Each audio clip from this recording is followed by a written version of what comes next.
संत योहन 23। अंचेलो रोंकाली का जन्म 25 नवंबर 1881 में इटली में हुआ। 11 साल के उम्र में सेमिनरी में भर्ती होने वाला अंचेलो 1904 में पुरोहित के रूप में अभिषिक्त हुए।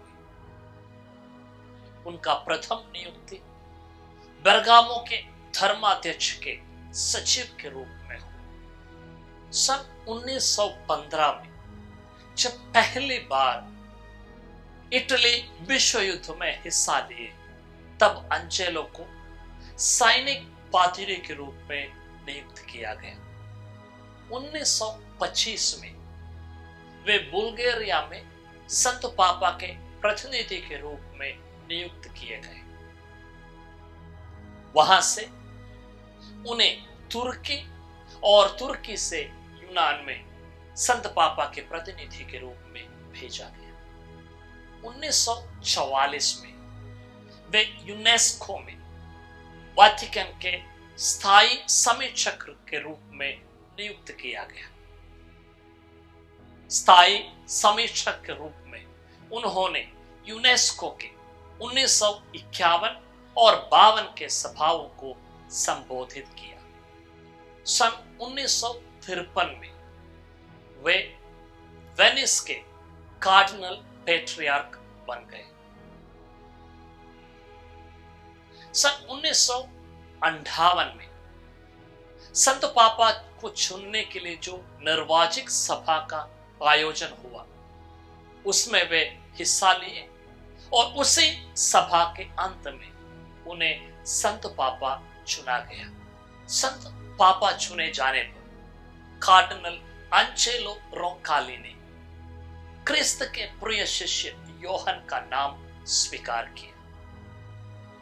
संत पापा योहन 23वें ने अपने प्रथम भाषण में ही बताया कि वे विश्व में शांति की स्थापना करने और क्रिस्तीय धर्म से जुदा हुए लोगों को विश्वास में वापस लाने के लिए इच्छुक है। उनके मात्र 4 साल के संत पापा बने रहने के समय में 3 महत्वपूर्ण कार्य उन्होंने किया। पहला, तब तक कॉलेज ऑफ कार्डिनल्स में कार्डिनल्स की संख्या जहां 70 थी, उसको उन्होंने बढ़ाकर 87 कर लिया। दूसरा, पूरे कलीसिया के इतिहास को बांटने वाला वाटिकन दूसरे महासभा का ऐलान चुने जाने के मात्र 3 महीने के बाद उन्होंने किया। तीसरा, उन्होंने एक आयोग का गठन किया जो कलीसिया के कैननों का संशोधन करे। संत पापा योहन 23वें का देहांत 3 जून 1963 में हुआ। 14 साल की उम्र में उन्होंने दैनंदिनी लिखना शुरू किया।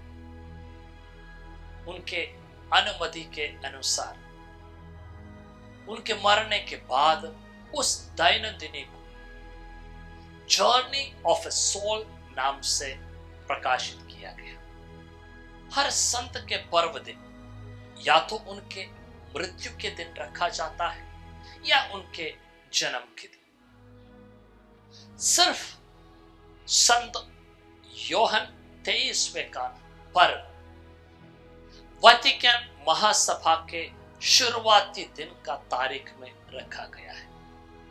उन्होंने अपने वसीयतनामा में अपने निकट के रिश्तेदारों के नाम $20 लिख रखे थे। उनके पास उतना ही थे। संत पापा योहन 23वें संत पापा के प्रतिनिधियों का सारशक संत माने जाते हैं।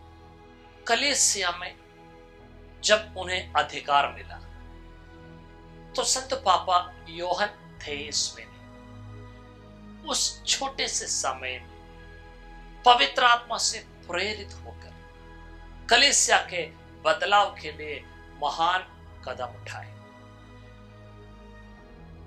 जब हम अधिकार या पद संभालते हैं, प्रभु से प्रार्थना करें कि हमें पवित्र आत्मा की कृपा प्राप्त हो। कलीसिया और समूह की उन्नति के लिए हम भले कार्य कर सकें।